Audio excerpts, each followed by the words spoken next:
Hello. Now we're going to be talking about the benefits of asana, the benefits of yoga postures on all of the systems of the body. So we're looking at anatomy not from the structural perspective right now. We're going to look at the different systems of the body, which will be further addressed in our anatomy course. But I'm just going to kind of give you an overview about how the yoga postures benefit each of the systems. Okay, so let me share my screen with you because I do have a little presentation for this. Hopefully you can see my screen. If you can see my screen, just type a 1 into the chat box, please. Okay, great. All right, so the postures work on all levels of being and all of the systems of the body mind. So we have 11 systems in the body. The skeletal system, which we've looked at in the anatomy course, of bones, cartilage, basically, which is the structural or system.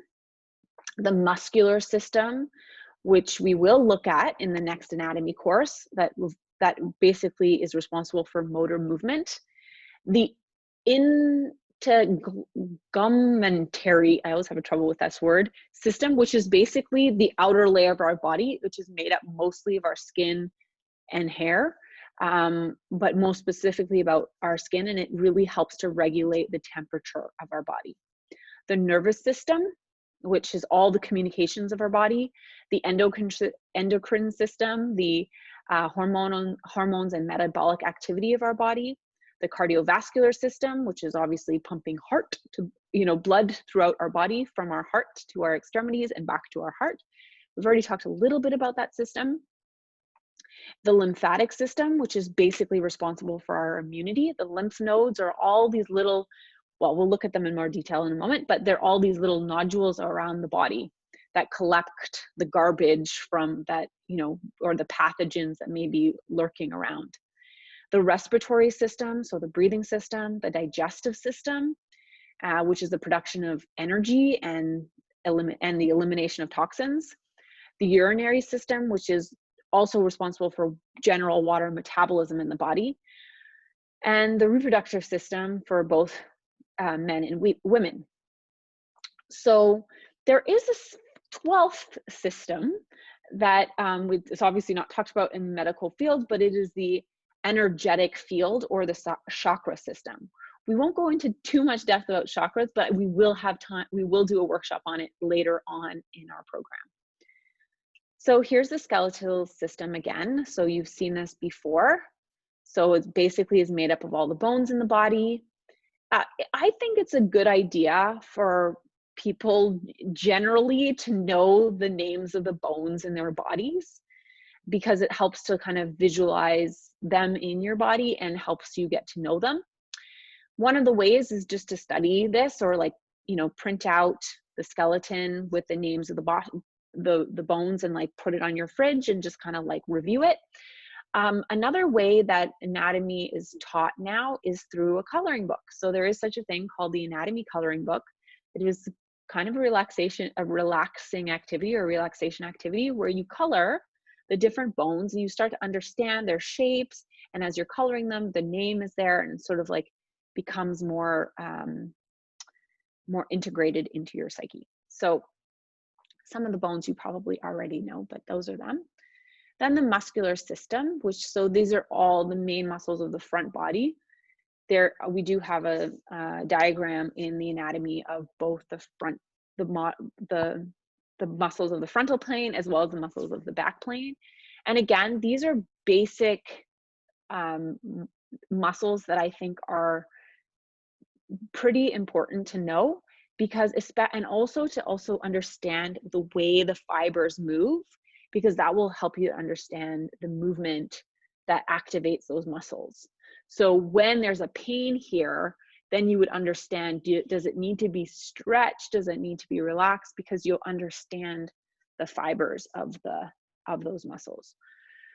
So this will be in your notes as well, moving forward. So yes, here's that muscular system from the front and the back. We won't go into too much detail today because that will also be part of our anatomy program. So the digestive system is my favorite system to talk about. It is basically the most important system in Ayurveda because it is like the central pathway to which we either we are healthy or we are ill, or we are in balance and we're not in balance. So the basic function of the digestive system is to give us energy, fuel to live, and to release toxins from the body. So we release toxins in a number of ways. Do you know the ways that we release toxins? If you do, type it into the chat. I will continue so I can give you a chance to think. How do we release toxins in the body?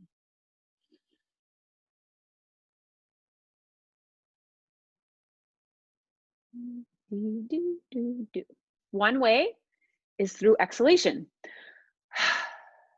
right? We exhale, carbon dioxide, we exhale waste, basically. We exhale through tears, sure, clearing the eyes, through sweat, right? People say like, oh, if you go to a sauna, you'll release all these toxins, like you're sweating. Through urine, through excrement, right? Through all of these ways. Those are sort of the main ways that we release toxins. So, the most important way is through the digestive system and through the intestines. So basically, the way that the digestive system works in a nutshell is you start your digestive process when you see and smell food. So incorporates the senses. So if I start to talk about something delicious like pizza, I don't know, it's the first thing that came to my mind. Like a homemade pizza. I'm not talking about like a, commercial pizza. I'm talking about like a thin crust, maybe could be gluten-free, thin crust pizza with like the most amazing toppings. Like even if I just start thinking about it or speaking about it, you may also start to salivate. Now I'm sure you heard that, when you're preparing food and you're smelling, or maybe you haven't, you're smelling all the like spices and you're smelling the different scents of your food, you're actually waking up the digestive system, which is different if you go to the restaurant and you just order the food and it just arrives on your plate. Your body isn't as prepared as it would if you made it yourself, or if you were in the kitchen when it was being made, because then you would experience it and your body knew it was coming. So smelling, seeing starts the salivation process in the mouth, and the secretion of saliva releases the first set of enzymes that help to break down food. So obviously you also have your teeth and your jaw. And so I always like to say to my kid, like, you have teeth in your mouth and not in your belly. So it's really important that you chew your food well so that it's in a palpable mass. So when you swallow down your esophagus, it goes into your stomach and it gets all mixed up with other juices there and, acids to help you further break down, and you get this like chalky substance. At the same time, the gallbladder, which is the storehouse for bile produced by the liver. So the liver produces bile, which is also an essential part of juice of the digestive process. It's stored in the gallbladder. The gallbladder squishes out its bile, and the digestive juices and the like chalky kind of smoothie basically that was in your stomach. Hopefully, I know we haven't eaten yet, so it's not gross, right? So it drains into your small intestine, actually into your duodenum, which is the pathway from your stomach into your jejunum, which is the other like corner, that then goes into your small intestines. So in the small intestines, you have little fingers, and on the little fingers, there are other little fingers. So they're called the villi, and then the microvilli, and they line the intestines all the way through this crazy track. And it's very long because your body wants the most amount of time and length to pull out the nutrients. So that's what the villi do. They're like little fingers. They're like, I'm going to take this, and I take that, and I take this, and I take that, and I'm going to absorb them into the body. I'm going to send them to the liver so that the liver can filter what it needs and start to process. So at the same time that that's moving along, the stuff that you don't need is being pushed through, and fiber helps to push things through, push through, push through, push through. And then it goes into your colon, and your colon is the great dehydrator of your body. What does that mean? That means it's still a mushy, slushy, smoothie-like thing that ends up there. And then your body dehydrates it so that it comes into hopefully into a nice banana shape. Okay, so the stool turns into a nice banana shape, and it gets like compacted into that nice shape. So it's like something like 80% of the liquid is absorbed into the colon. And at the same time, there are hormones there that produce serotonin, which is your happy hormone. And when your colon is working really well, it is also producing serotonin, and it is through your colon that you actually produce your happy hormone. So when you go poop, you have more happiness, is basically what you need to know. Because if it's all clogged up there, then it's not being absorbed properly, and there's problems. So the colon works like this. There's an ascending colon that goes up the right side, and then it goes across the transverse colon, which is kind of angled in the back, and then it goes down the left side, and then it gets formed in the rectum, and then goes out the anus. So what happens to the water? The water gets sent to the kidneys for processing. So the kidneys process the water. They will figure out what they need and how much water they need, what do they need, and then they filter down through your ureters, and then the extra water or liquid stores in your bladder, ready for excretion through your urethra. That is basically how it works. Now, there are many places where this system can get broken down, right? One way is hang on, I'm gonna sneeze.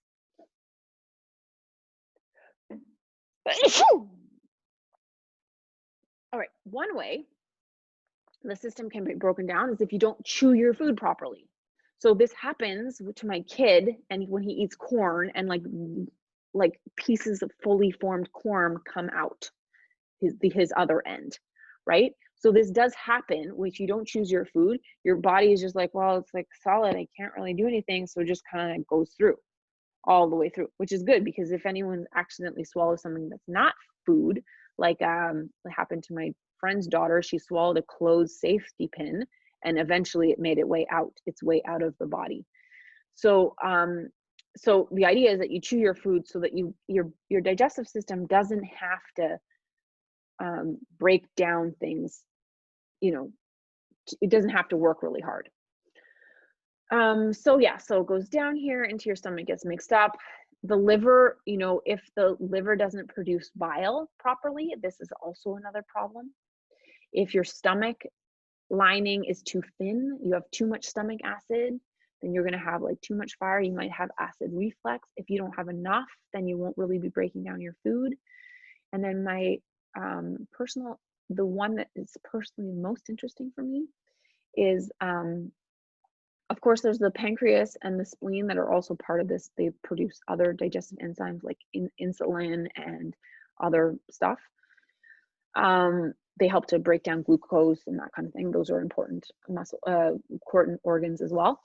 But in the intestines, a lot of the problem happens in the intestines because the intestines are we don't eat enough fiber. And in fact, the statistics say that, at least the statistics for women say that they eat only half, like most women only eat half the recommended amount of fiber, which means that, fiber is really what kind of pushes, it's like the sponge that goes in and cleans all the insides. So if you're not eating enough fiber, then you're not really cleaning out the intestines, because the intestines, like your teeth, end up having plaque on them. So imagine you have fingers, and then you have microfingers that are on the walls of your intestine. So your villi and microvilli, they get like stuck with plaque, then they can't pull out nutrients properly. And they end up like the intestines get smaller and smaller and smaller. And literally there is shit caked on the inside of your intestine making the process very, very sluggish and like not functioning. So in a healthy body, a healthy body goes poop 1 to 3 times a day. Ideally, it goes poop after every meal. But at least if it does like a good amount once a day, we'll be okay with that. And you pee about, I don't know, 6 times a day, something like that. That's if you're getting enough water. So that's basically the digestive system. I will talk to you heaps more about the digestive system as we go along. But basically, here are the different systems and with their organs that relate and their functions. So going back to the skeletal system, it provides support, protection, stores calcium and other minerals, and it is the bones and the cartilage. The muscular system provides movement, generates heat, and maintains the body temperature through that movement.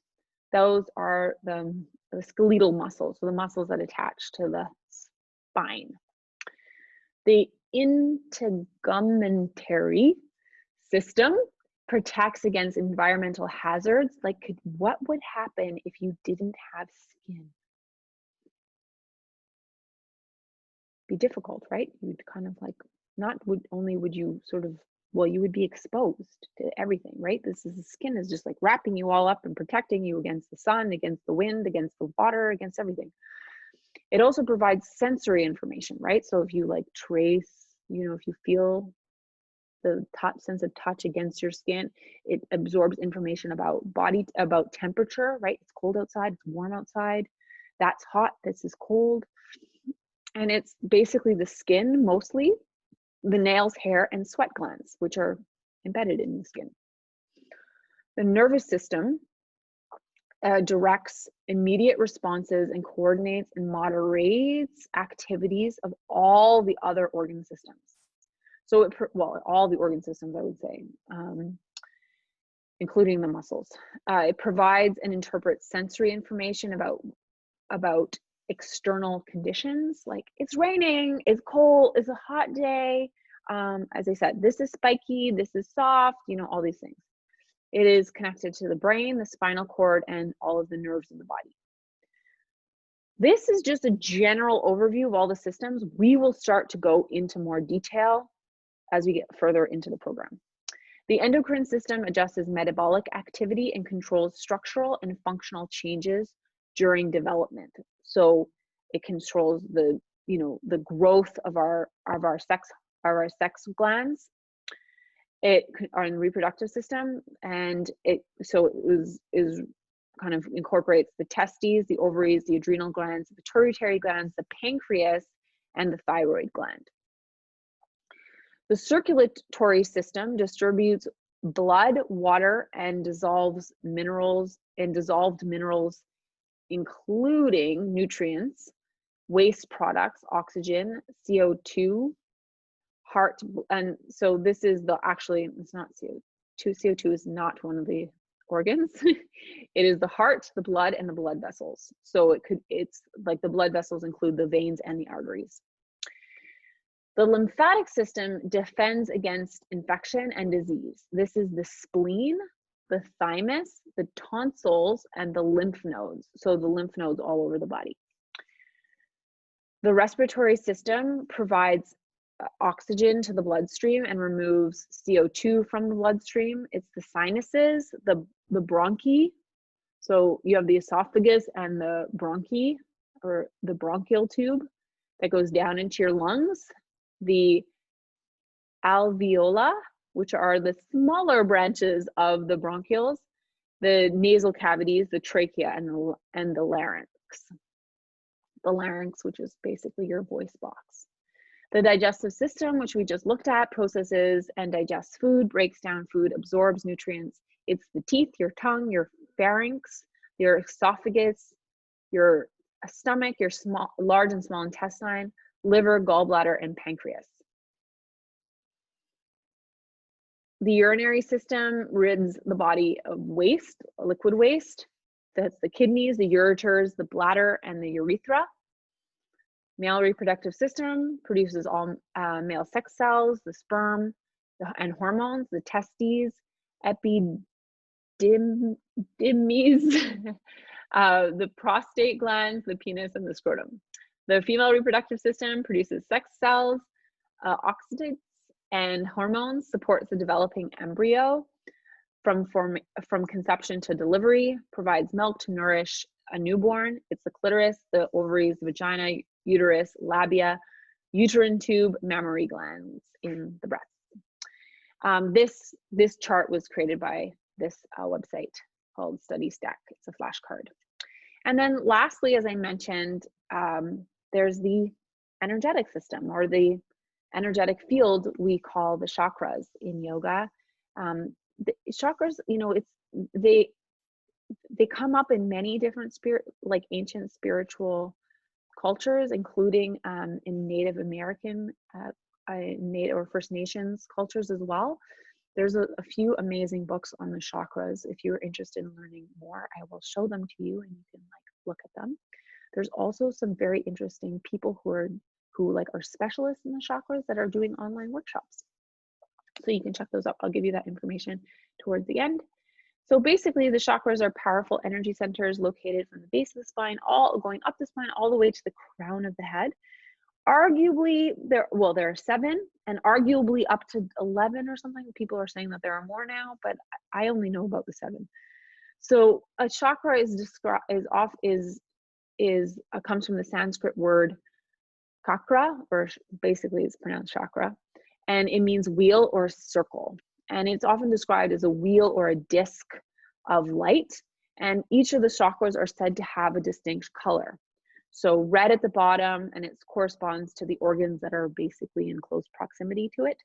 So red at the bottom of the base of the spine, orange just between the pubic bone and the belly button.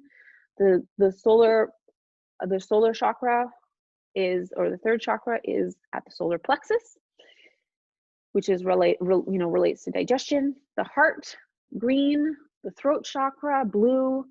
The third eye chakra, which is like an indigo, and then the crown chakra, which is often like a violet chakra at the top of the head, like a crown on the top of your head. So when the chakras are in harmony, there is considered harmony in the body and mind. And when the chakras are congested or not functioning or misaligned, there can be unease or unrest, stress in the body. So there you have them all lined up. I'm sure you've seen something like this. So I'll just give you a moment to take a look, take that in, and we will look at chakras in greater detail later on in our program. So that's kind of like an overview of all of the systems. So our postures work on all the systems. Now, I'm sure you know that, postures, when you move around, compress or release certain parts of the body. And the compression and the releasing of those things, like a forward bend versus a back bend versus a side bend versus a twist, they have different effects on the areas that they are either compressing or releasing. So, for the digestive system, we typically say that any postures that compress, stretch, or twist the organs are generally helping release tension from the digestive organs. So twists are really good for the digestive organs because basically the organs are soft, spongy tissue filled with blood and stuff, right? So when you compress them, like if you twist them, it's kind of like wringing out a sponge. So the sponge that would be filled with dishwater, you wring it out. That's what you're doing when you're twisting in your organs. And then when you release the twist, the organs have a chance to kind of readjust themselves, and then they fill back up, ideally with like fresh new blood, which is arguably why in Ashtanga yoga you do a vinyasa, or it's kind of like a mini sequence that looks like a sun salutation between postures, so you facilitate the circulation of new blood in the digestive system, not just in the digestive system, but through all the organs of the body. if you wanted to like stimulate the respiratory system, what kind of postures would be good for that? Any ideas? You can type it in the chat.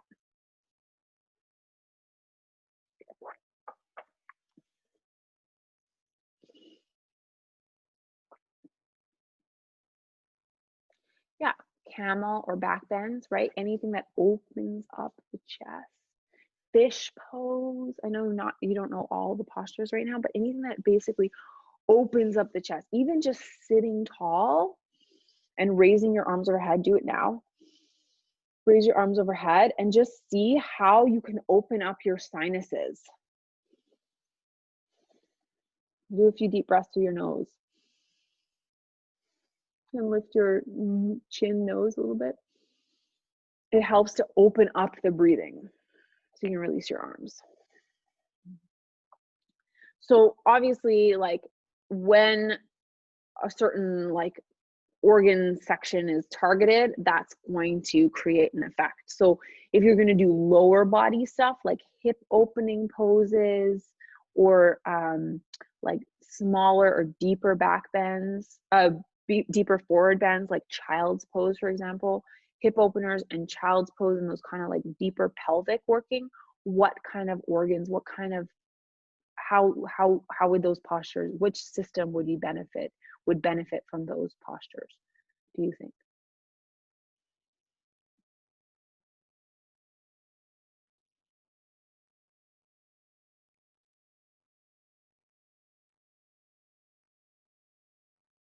So if you work on, if you open the hips, if you stretch them, yeah, reproductive organs. So all those organs that sit in the pelvic bowl would be improved and targeted when you do hip opening poses. So like malasana, like when you're sitting in that squatting position, is really good, not just for your reproductive system, but it's also good for the elimination system. Even postures that are with like legs up the wall, for example, because it's supporting what I've said it before. If I do an inverted posture, what is that supporting? What system?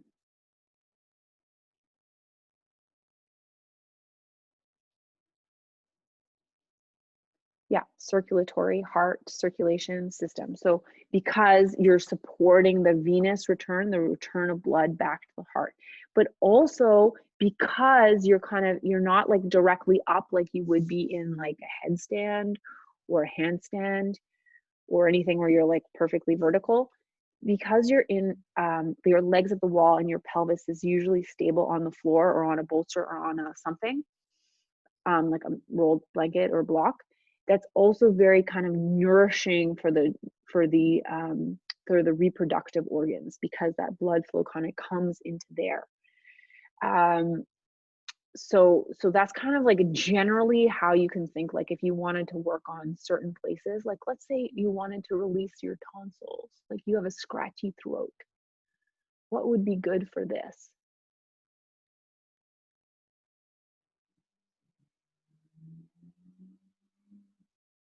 Yawning. I'm seeing some of you yawn. Yes, could be yawning.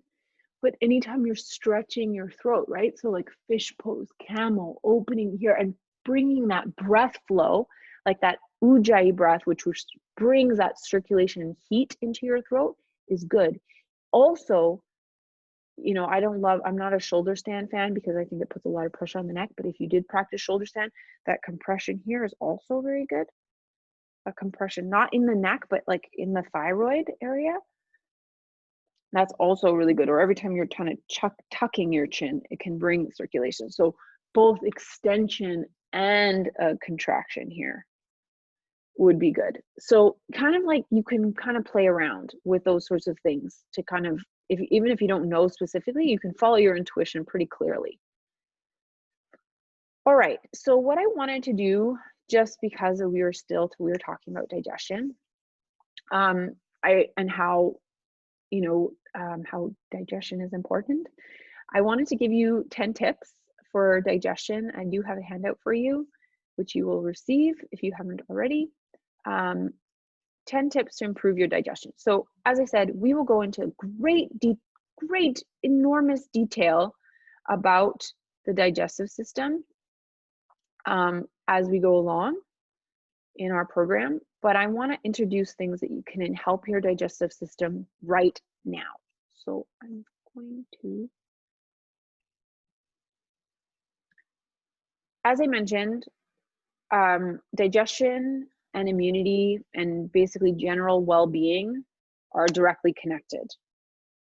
The digestive system leads in Ayurveda. If there's something wrong with the digestive system, there's definitely going to be repercussions everywhere else in the body.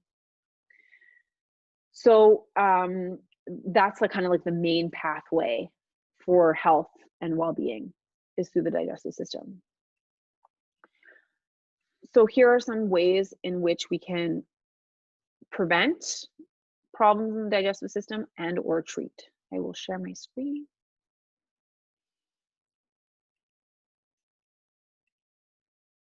All right, so best practices.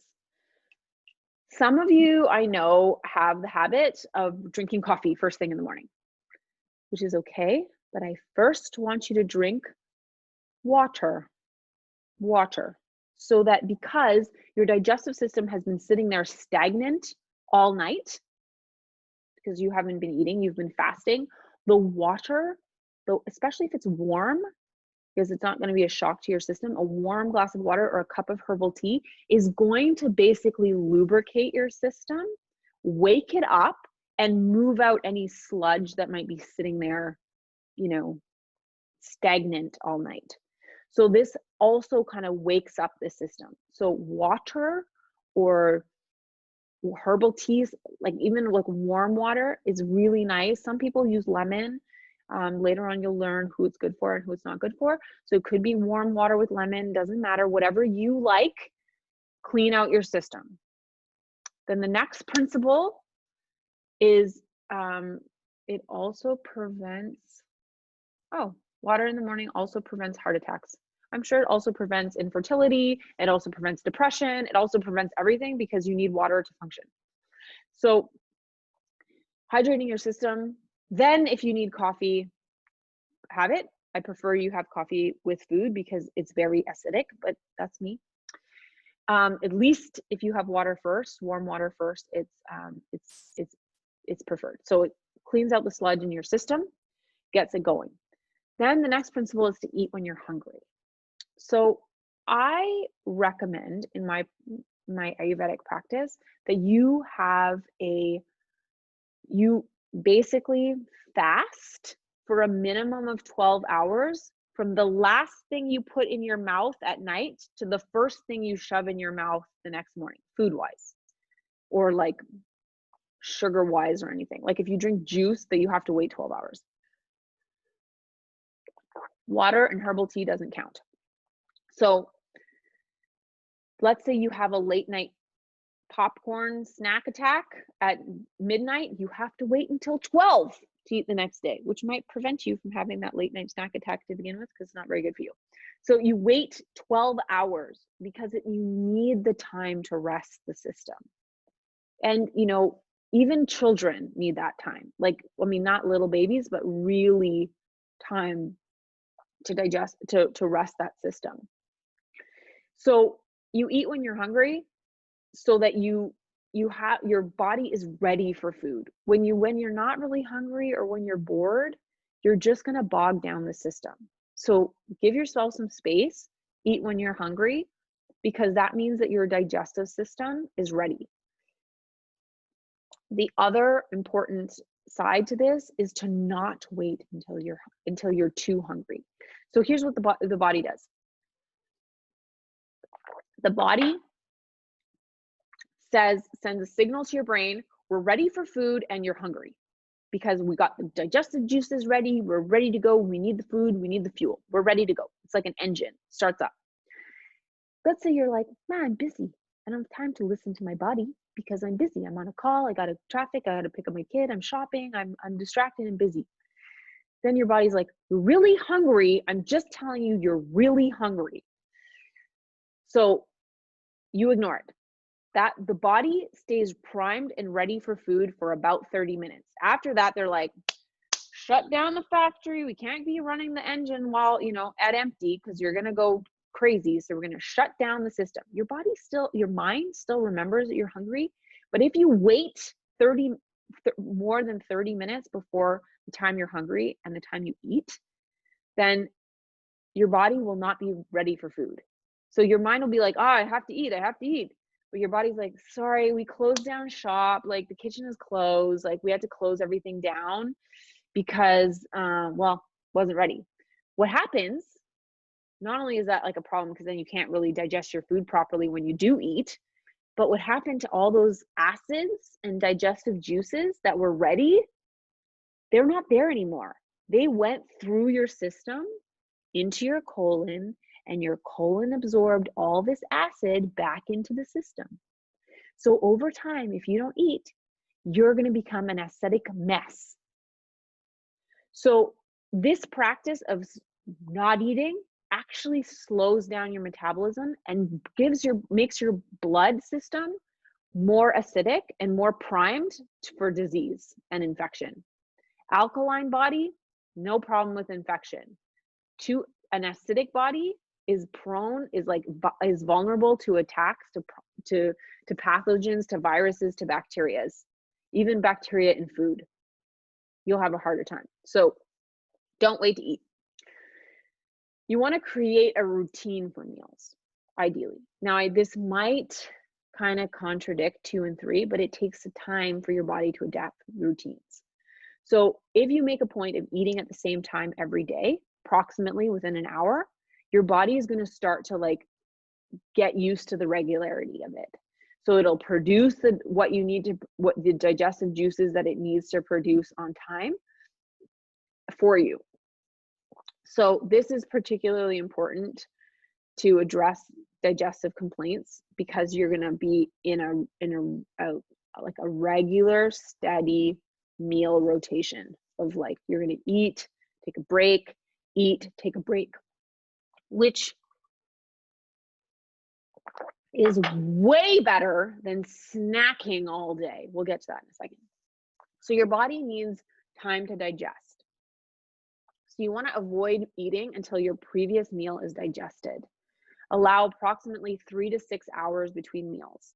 So usually, you ate breakfast, let's say you eat breakfast at 9 in the morning, you might be ready for lunch around 12:30, and then you may not eat dinner until 6 p.m., which is usually normal. You might need a little snack in the afternoon in between your lunch and your dinner. That's normal.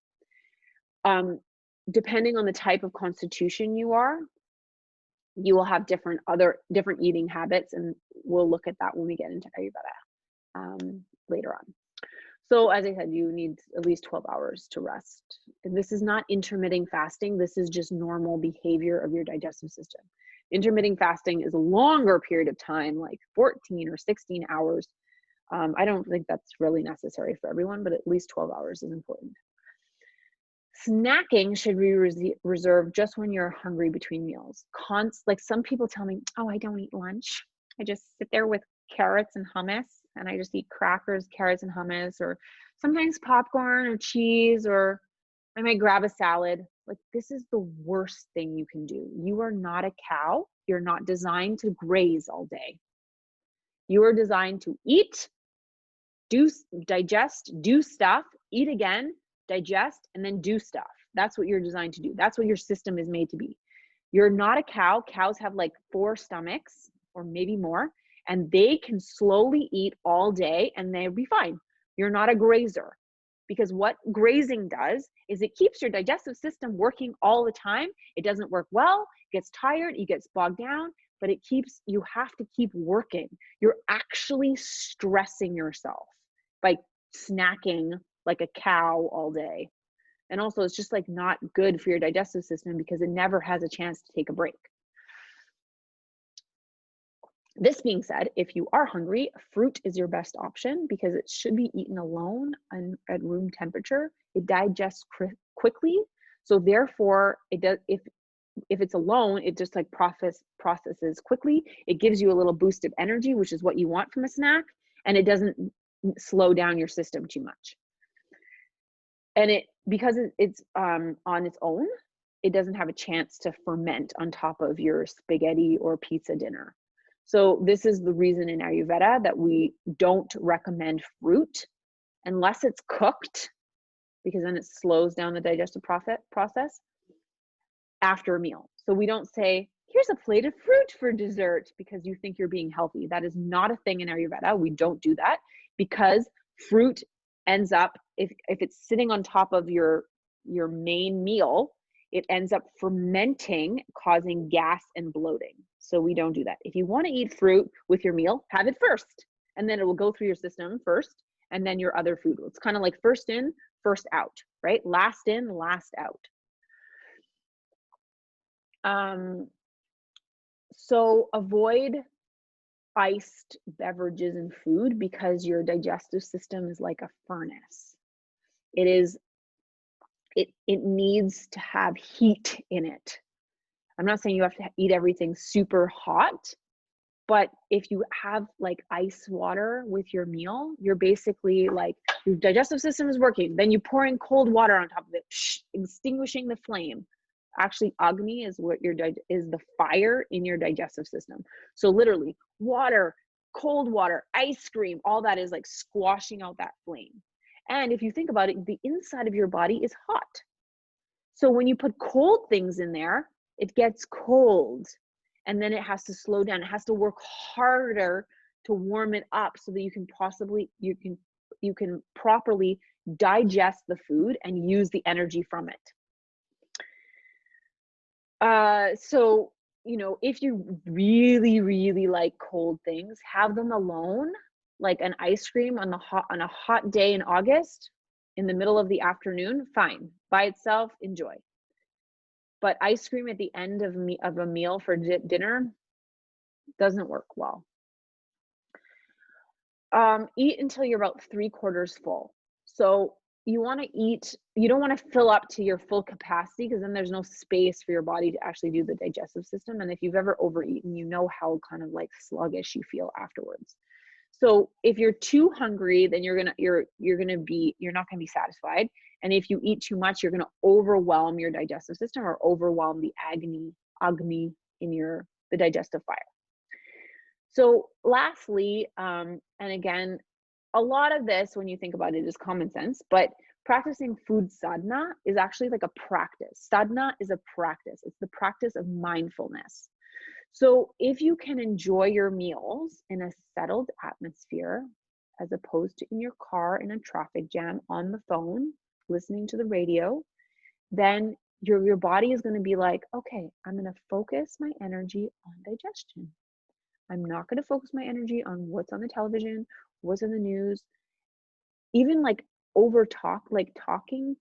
I'm going to stop sharing. So even when you talk too much while you're eating, like let's say you're with your friend and you're talking, your body doesn't even have a chance to even like register that you're eating. So, it's a balance, right? Multitasking while you're eating is definitely a practice that can happen. Like, life is busy, right? But if that's your regular practice, it's not awesome. I'll give you an example just before we wrap up. I have been a yoga teacher for over 20 years. For most of my career, I would say for like at least 14 years of my life, maybe 15, I never ate dinner, because I had to teach at night. So I wasn't going to eat like a big meal and then go teach. And so, or, have a big meal in between classes. So I would just be like snacking all the time. I had like the worst digestive system. I was bloated and gassy like all the time, so much pain, and so much discomfort and so much lack of satisfaction. So things only started to improve when I changed those habits. And I really was able to take the time to eat. And that's also been a big game changer. So, anyway, I don't want to overtake the call, let this session go too long. I'm happy to stick around if you have questions about digestive system or any of the practices that we shared. Maybe you might want to incorporate them during the break in the next meals that you have. So just being mindful of the temperature of your food, that kind of thing. We will talk in greater detail about the digestive system, and you'll receive all of this information in handouts shortly. So that's it for this digestive chat and chat about the benefits of asana on the system.